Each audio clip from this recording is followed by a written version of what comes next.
নমস্কার বন্ধুরা, সবাই কেমন আছো? আশা করি সবাই ভালো আছো। সবাইকে শুভ দুপুর। আর আমি দুপুরে আজকে কি রান্না করছি সেটাই তোমাদের সঙ্গে শেয়ার করব। দেখো, বাটা রান্না করেছি আজকে। বাটাটা করতে অনেকটাই সময় লাগে, তাই বাটা আর মাছের ঝোল, আর কিচ্ছু করিনি আজকে। এই দিয়েই আজকে দুপুরটা আমরা ভাত খাবো। তো চলো গাইস, রান্নাটা আমি কীভাবে করছি সেটা দেখাই তোমাদেরকে। মশলাটা পুরোপুরি কষিয়েছি, হচ্ছে এর মধ্যে জিরে বাটা দিচ্ছি, আর তেল ফোড়ন দেওয়ার সময় কালো জিরে আর কাঁচা লঙ্কা, বেগুন আলু দিয়ে, বড়ি দিয়ে, ট্যাংরা মাছের ঝোল।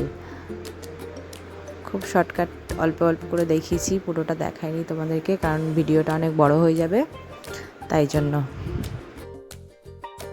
আর বন্ধুরা, তোমরা এভাবে রান্না করে খেয়ে দেখো, খুব টেস্ট লাগে।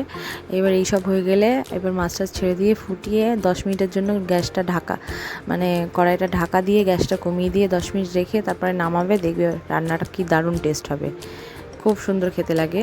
তো তোমরাও বাড়িতে ট্রাই করো। সবাই ভালো থেকো, সাবধানে থেকো, সুস্থ থেকো। পরের একটা ছোটো ব্লগ নিয়ে আবার দেখা হবে তোমাদের সঙ্গে। এই যে আমার রান্না কমপ্লিট হয়ে গেছে। আর যদি খুব ভালো লাগে লাইক কমেন্ট শেয়ার করে দিও। পরের একটা ব্লগে আবার দেখা হচ্ছে। এখনকার মতো টাটা, বাই বাই। সবাই সাবধানে থেকো, সুস্থ থেকো।